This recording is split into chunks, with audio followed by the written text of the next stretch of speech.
그들이 이 말을 듣고 마음에 찔려 베드로와 다른 사도들에게 물어 이르되 형제들아 우리가 어찌할꼬 하거늘 베드로가 이르되 너희가 회개하여 각각 예수 그리스도의 이름으로 침례를 받고 죄 사함을 받으라. 그리하면 성령의 선물을 받으리니 이 약속은 너희와 너희 자녀와 모든 먼데 사람 곧 주 우리 하나님이 얼마든지 부르시는 자들에게 하신 것이라 하고 또 여러 말로 확증하여 권하여 이르되 너희가 이 패역한 세대에서 구원을 받으라 하니 그 말을 받은 사람들은 침례를 받음에 이날에 신도의 수가 3,000이나 더하더라. 아멘. 살아계신 하나님의 말씀입니다. 오늘은 부흥의 발자취를 따라가다 7번째 시간 사도행전 강해를 통해서 우리가 계속해서 은혜를 나누고 있고요. 오늘은 하나님이 다 하셨습니다 라는 말씀의 제목으로 함께 귀한 깨달음과 은혜가 있기를 소원합니다. 우리는 예수님께서 십자가에 죽으시고 사흘 만에 부활하셔서 40일 동안 제자들에게 하나님 나라의 일에 대해서 말씀하시고 하늘로 승천하신 후에 주님의 말씀을 따라 마가의 다락방에서 모여서 약속하신 성령님을 기다리는 사도들과 120명의 성도들의 모습을 계속해서 우리가 묵상하고 있죠. 구약의 예언대로 성령님께서 그들에게 강림하시고 그들은 방언으로 말하기 시작합니다. 그 소리를 듣고 모여든 수많은 사람들은 자신들의 나라의 말로 하나님 나라의 큰 구원의 말씀을 듣게 되죠. 그때 초대교회의 선봉장이었던 이 베드로 사도는 성령님의 충만함을 받고 사람들 앞에 나아가서 담대하게 복음의 메시지를 전하기 시작했습니다. 십자가에 못 박히시고 부활하신 예수 그리스도께서 우리의 주와 그리스도가 되심을 믿음으로 선포합니다. 오늘 본문의 말씀은 그 설교를 들은 사람들의 반응을 기록하고 있어요. 그 반응들 속에 숨어있는 하나님의 은혜와 성령의 역사를 오늘 우리가 답습하면서 하나님께서 주시는 귀한 깨달음과 오늘 우리의 삶의 변화가 있어지는 귀한 시간 되시길 간절히 축복합니다. 오늘 말씀을 통해서 주시는 첫 번째 교훈은 무엇일까요? 첫 번째는 우리는 하나님의 은혜가 없으면 우리는 아무것도 아니라는 겁니다. 우리 함께 읽어볼까요? 시작. 아멘. 여러분, 베드로의 설교의 클라이막스가 어떠한 내용이었는지 기억나시나요? 오늘 본문 바로 앞절에 보면 사도행전 2장 36절 말씀에 이렇게 기록하고 있어요. 함께 읽어볼까요? 시작. 그런즉 이스라엘 온 집은 확실히 알지니 너희가 십자가에 못 박은 이 예수를 하나님이 주와 그리스도가 되게 하셨느니라 하니라. 아멘. 당신들이 십자가에 못 박은 이 예수님을 하나님이 주와 그리스도가 되게 하셨다는 선포였죠. 이 이야기를 들은 사람들의 반응이 어땠습니까? 오늘 본문 37절입니다. 함께 읽습니다. 그들이 이 말을 듣고 마음에 찔려 베드로와 다른 사도들에게 물어 이르되 형제들아 우리가 어찌할꼬 하거늘. 아멘. 여러분, 어떤 일이 일어났어요? 베드로의 설교를 들은 사람들이 모두 마음에 찔림을 받았습니다. 찔림을 받았다는 말은 헬라어로 카타니소라는 말이에요. 카타니소, 심하게 찌르다라는 뜻을 가지고 있고요. 이게 원어적인 의미를 더 깊이 들어가 보면 말발굽에 움푹 파인 상태라는 뜻을 가지고 있거든요. 그러니까 마른 땅에 말발굽에 의해서 파일 정도로 땅을 누르는 그 말의 힘이 여러분 얼마나 가공할 만하겠습니까? 베드로의 설교가 듣는 이들에게 그 정도의 충격으로 다가왔다라는 거죠. 그런데 우리가 오해하지 말아야 할 것은 그들에게 찔림이 있었다는 말은 베드로의 설교를 듣고 그들의 마음이 완전히 뒤집어지고 하나님의 말씀으로 충만하여졌다는 것이 아니에요. 그 이유를 그들의 다음 대답으로 우리는 알 수 있어요. 그들이 뭐라고 이야기해요? 형제들아 우리가 어찌할꼬 하거늘. 여러분, 이거는 그들이 어찌할 바를 몰랐다라는 거거든요. 베드로의 설교를 듣고 그들 또한 성령의 충만함을 받았다면 이런 반응이 나오면 안 되죠. 바로 뒤집어지고 회개하고 해야 한다는 거예요. 그런데 그런 말이 없어요. 그들은 양심적인 가책을 느낀 겁니다. 그들이 찔림을 받았다는 것은 그들이 베드로의 설교 속에 있어지는 말들 속에서 자신들의 과오를, 잘못을 들추어낼 만한 어떤 내용들이 있었다는 것이죠. 여러분, 그 과오가 무엇일까요? 너희가 십자가에 못 박은 이 예수를, 이 내용입니다. 그러니까 너희가 예수님을 십자가에 못 박히게 했다라는 이 말에 그들의 마음에 찔림을 받았다는 거예요. 이 말인즉슨 그들이 예수님을 십자가에 못 박아 죽이는데 직접적으로나 또는 간접적으로 동조한 자들이었다는 것이지요. 그 사실이 그들 속에서 드러난 겁니다. 찔림을 받아서 그들이 바로 회개를 하는 자리로 나아가거나 사도들 앞에 바로 엎드려진 것이 아니에요. 그들은 마음의 찔림을 통해서 자신들의 잘못이 드러나고 그로 인해서 이제 어찌할 바를 모르고 있는 그런 상황 가운데 놓여져 있다는 거지요. 그들이 그런 상태에 놓여져 있을 때 베드로가 이제 진짜 중요한 구원의 메시지를 던집니다. 38절 말씀 함께 읽어볼게요. 시작.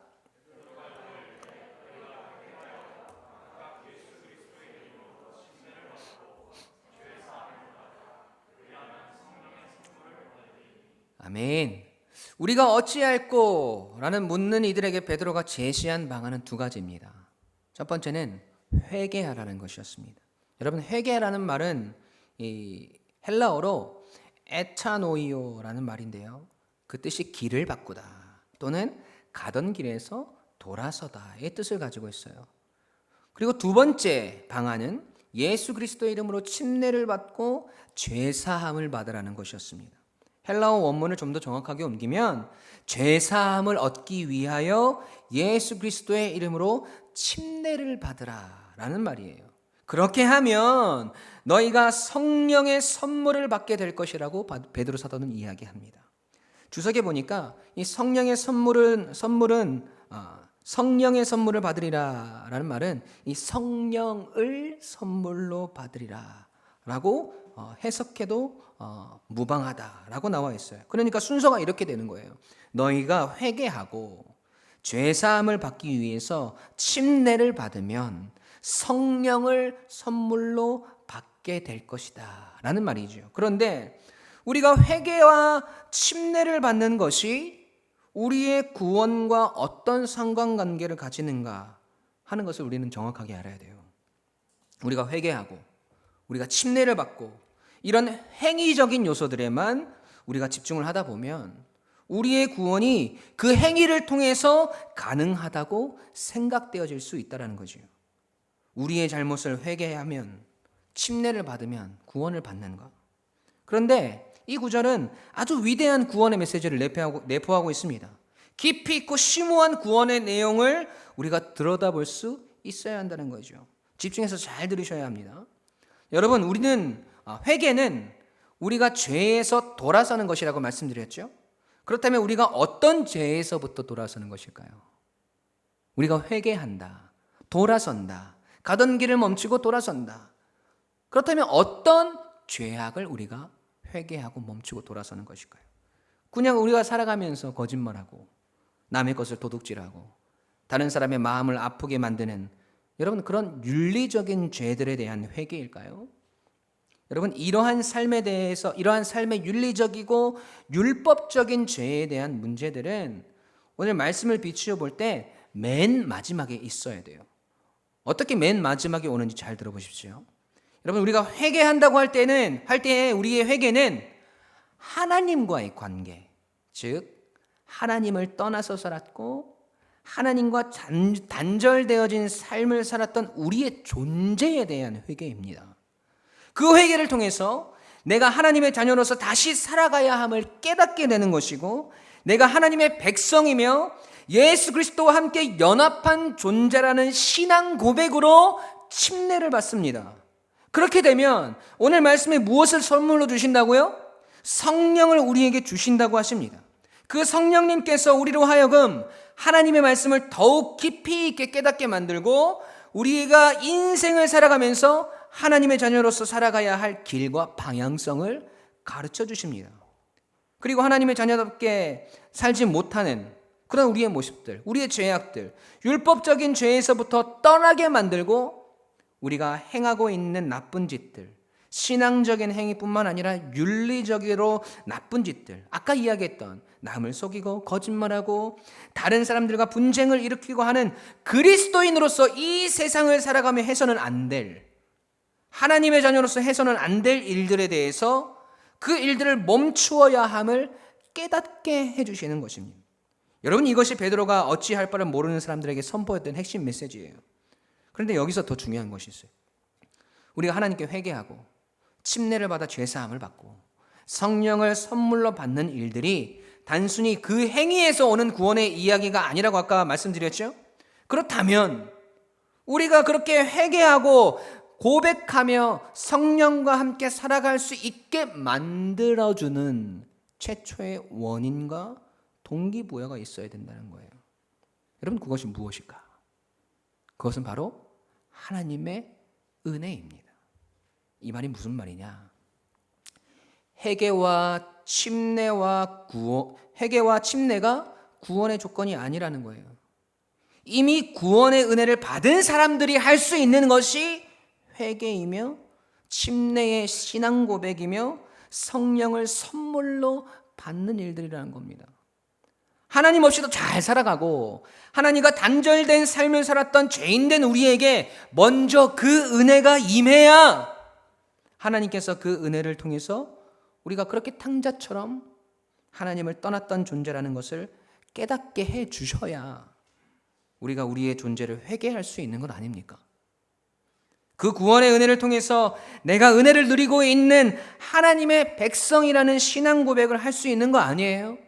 그 은혜가 우리에게 임하였기 때문에 우리가 성령을 간구하고 오늘도 성령의 권능과 가르침으로 살아갈 수 있는 것 아닙니까? 여러분, 그 확증을 베드로 사도는 그 다음 구절을 통해서 하고 있어요. 39절 40절 말씀입니다. 함께 읽어볼게요. 시작.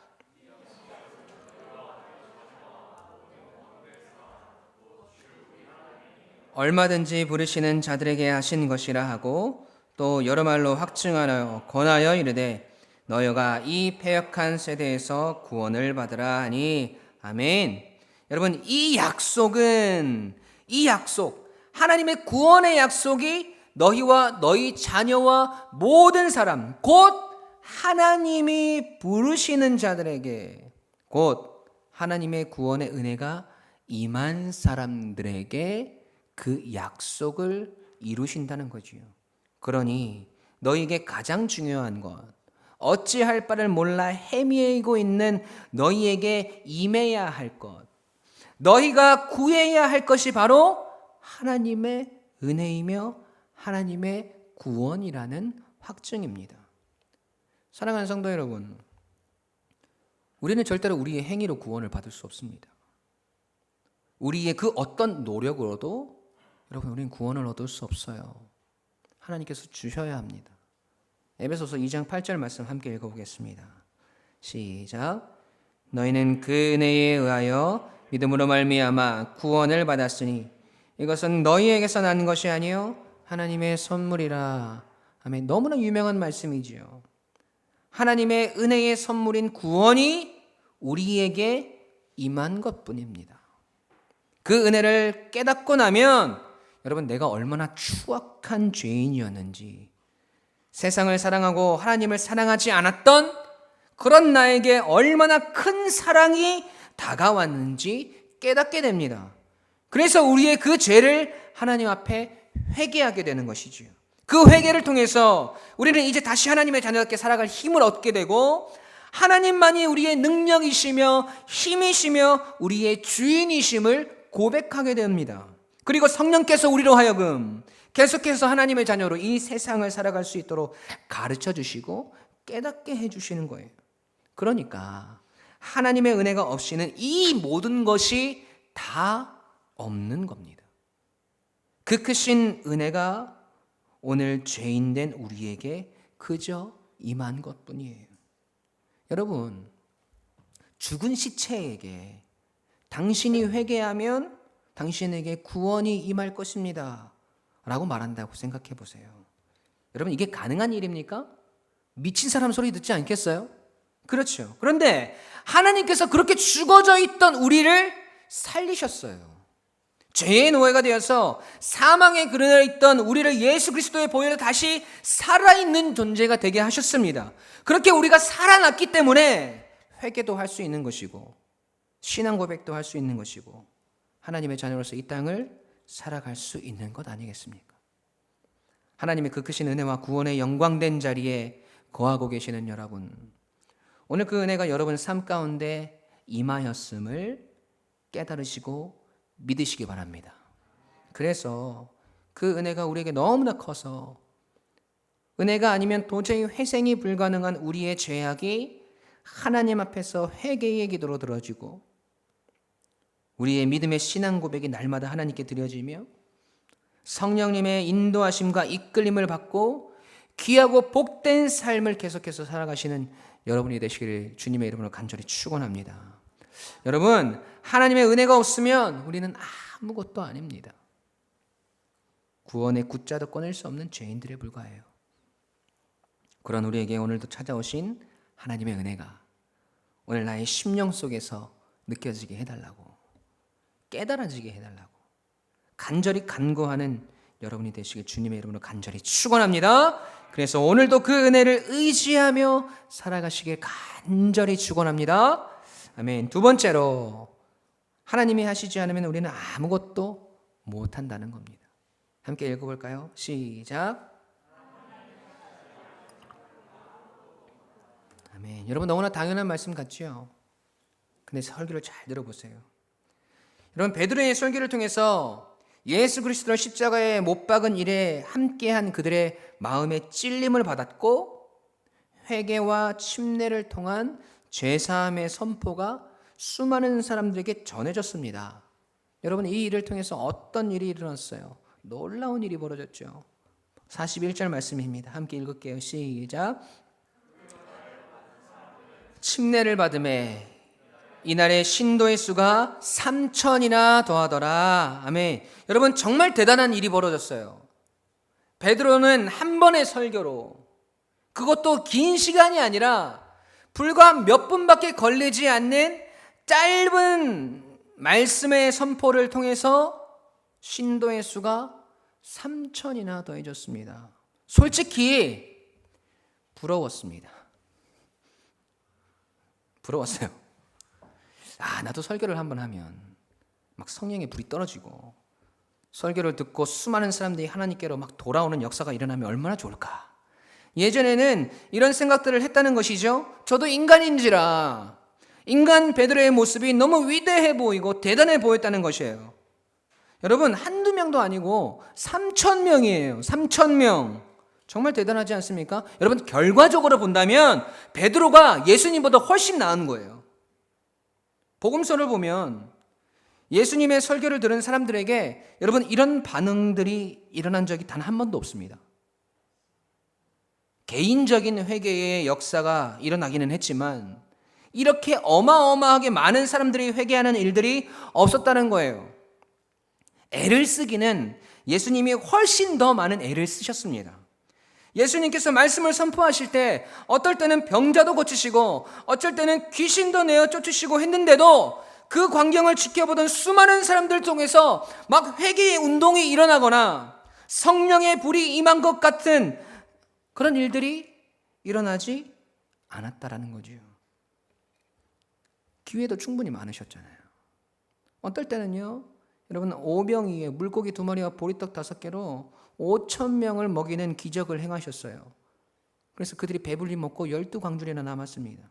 그곳에서 기적을 체험한 5,000명이 넘는 사람들 중에 예수님 앞에 나와 회개하며 눈물을 흘렸더라, 이런 내용이 없어요.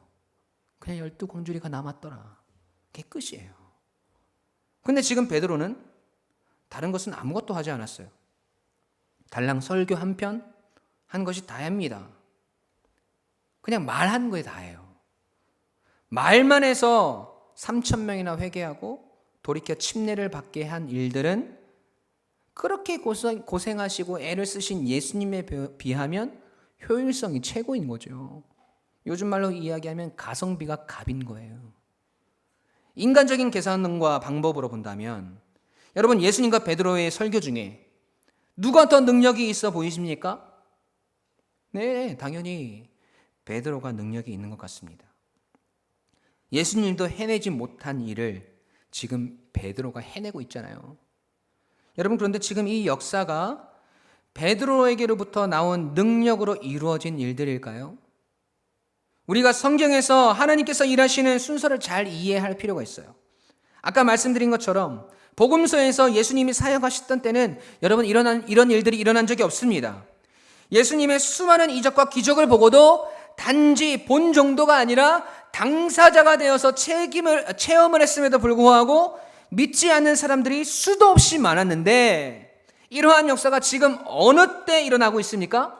네, 성령이 강림하고 난 후에 일어나고 있다는 거예요.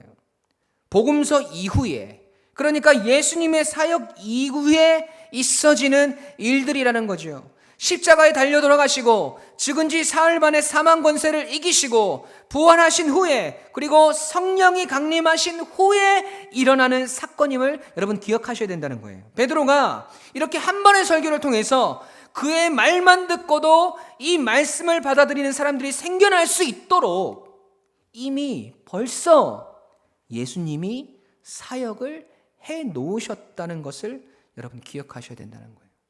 유명한 영화배우 황정민 씨의 수상소감처럼 예수님께서 다 차려놓으신 밥상에 베드로가 숟가락 하나 얹은 겁니다. 여러분, 하나님의 말씀을 들으려면 그 말씀을 들을 수 있는 귀가 있어야 되잖아요. 하나님의 말씀을 이해하려면 하나님의 말씀을 이해할 수 있는 하나님의 마음과 심정이 있어야 합니다. 예수님이 복음을 선포할 때 사람들이 아무도 반응하지 않는 이유는요, 아직 예수님께서 예수님의 사역, 즉 십자가에 못 박히시기 전이었기 때문이에요. 즉 죄에게서 우리가 회방되기 전이었다라는 거죠. 죄에 사로잡혀 있었기 때문에 하나님의 복음을 들을 수 있는 귀가 없었기 때문에 그랬다는 겁니다. 여러분, 죄인들은 하나님의 말씀에 대해서 소경이요 기머거리입니다. 그래서 들을 수 없었고 반응할 수 없었어요. 그런데 예수님이 십자가를 통해서 죄를 이기시고 죄인들을 죄에게서 구원해 주셨어요. 죄와 사망의 그늘에서 벗어나고 다시 살아나게 된 것입니다. 이제는 더 이상 죄인들이 아니에요. 하나님의 말씀에 대해서 들을 귀가 생겨났습니다. 그렇게 들을 귀가 너희에게 생겨났다는 것을 성령님께서 깨닫게 해주십니다. 여러분, 그래서 베드로가 하나님의 말씀을 전하자 그들은 들을 수 있게 된 거예요. 예수님의 사역이 없었다면, 예수님의 십자가 사건이 없었다면 여러분, 이런 일은 절대로 발생할 수 없습니다. 그렇기 때문에 3,000명이나 회개하고 침례를 받은 사건은 여러분 누구의 공로입니까? 여러분, 누구의 능력입니까? 베드로가 잘나서 그렇습니까? 아니요. 하나님의 은혜, 예수 그리스도의 능력, 성령의 역사. 베드로는 단지 그곳에 서서 하나님의 말씀을 대언한 것뿐입니다. 하나님의 말씀, 하나님의 약속, 하나님의 사역을 이해할 수 있도록, 그 말씀을 순종할 수 있도록, 침례를 받을 수 있도록 예수님께서 그 길을 여셨고 하나님의 약속을 이루셨고 성령님께서 그들의 심령 가운데 깨닫고 느끼도록 역사하신 거예요. 완전하신 삼위일체 하나님의 완벽한 합작품이라는 겁니다. 여러분이 좋아하시는 축구로 예를 한번 들어볼까요? 여러분, 우리는 이 세상과의 시합에서 늘 패배하던 존재였어요. 단 한 번도 이긴 적이 없어요.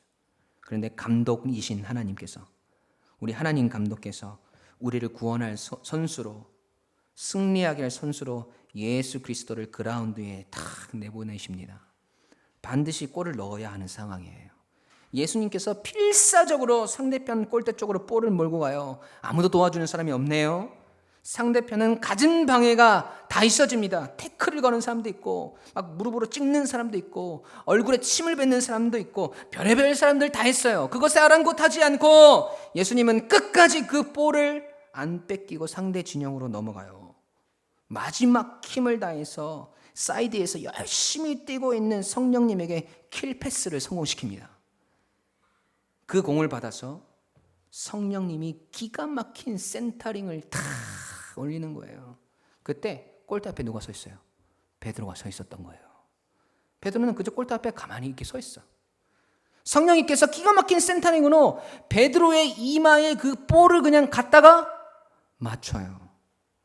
베드로는 거기 서 있다가 그 공 맞고 그 공이 골로 연결된 겁니다. 드디어 우리가 승리한 것이죠. 그 명장면을 본 해설진들이 뭐라고 이야기해야 돼요? 아, 역시 베드로예요. 어떻게 저기 기가 막히게 서 있었을까요? 가만히 있어도 공이 와서 맞아요. 하늘이 도운 사람이에요. 여러분 이렇게 이야기하면 될까요? 아니요, 이렇게 이야기하면 안 되죠.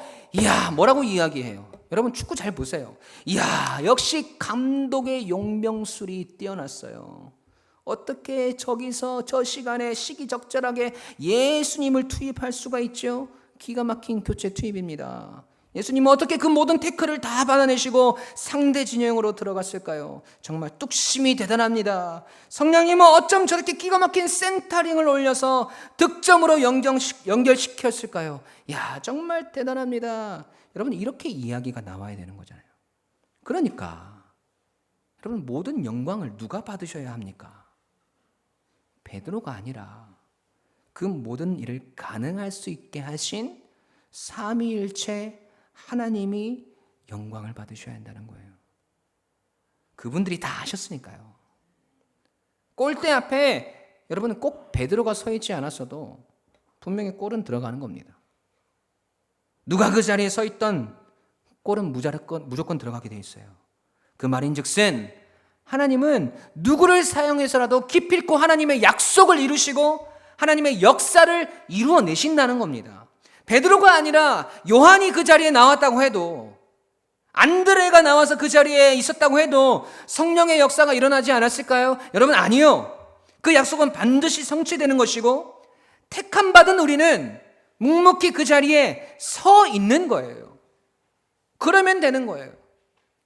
사랑하는 성도 여러분, 오순절 마가의 다락방의 성령의 강림 사건, 이를 통해서 사도들이 방언을 말하고 한 번의 설교를 통해서 3,000명이 회개하고 침례를 받은 사건, 이 모든 일의 배후에는 우리 하나님이 계셨다는 사실을 여러분 잊으시면 안 됩니다. 하나님이 다 하셨습니다. 41절 말씀 다시 한번 볼게요. 제가 읽겠습니다. 그 말을 받은 사람들은 침례를 받으매 이날에 신도의 수가 3,000이나 더하더라. 그 말을 어떻게 한 사람들입니까? 받은 사람들이라고 나와요. 여러분 이게 말이 이상하잖아요. 베드로가 말을 했으면 그 말을 듣고 라고 해야 되는데 받고 라고 합니다. 이 사람의 행동을 강조하는 듣고가 아니라 주시는 분의 행동을 강조하는 받은이 되는 거죠. 39절 말씀도 한번 보세요. 이 약속은 너희와 너희 자녀와 모든 먼데 사람 곧 주 우리 하나님이 얼마든지 부르시는 자들에게 하신 것이라 하고, 우리 하나님이 얼마든지 부르시는 자들에게예요. 하나님이 부르시고 하나님이 주시고 하나님이 받게 하시고 하나님이 더하셨습니다. 여러분 전적인 하나님의 역사라는 겁니다. 여러분 이것이 사도행전이 저와 여러분에게 보여주려고 하시는 핵심적인 메시지예요. 하나님의 부르심을 받은 사람들을 통해서 이루어 가시는 하나님의 역사의 현장, 그 현장을 우리는 사도행전을 시작하면서부터 계속해서 보고 있습니다. 여러분 그 역사의 현장이 여러분의 삶의 현장이 되길 간절히 소원합니다. 그 역사를 바라보며 극적인 결승골을 기대하면서 우리는 적진 한가운데서 흔들리지 않고 그 모든 일을 이루실 하나님을 믿음으로 서 있으면 됩니다. 그러면 어느새 삼위일체 하나님의 협력하여 선을 이루시는 그 능력이, 그 역사가 우리의 머리에 정확하게 날아와서 우리의 이 삶 속에서 승리를 맛보게 하실 줄로 믿습니다. 여러분 그래서 오늘 우리는 자랑할 것이 없어요. 우리가 자랑할 것은 오직 하나님밖에 없습니다. 하나님의 은혜가 없으면 우리는 아무것도 아닙니다. 하나님이 하시지 않으면 우리는 아무것도 못합니다. 이 고백이 오늘 우리의 고백이 되길 주님의 이름으로 간절히 축원합니다. 아멘.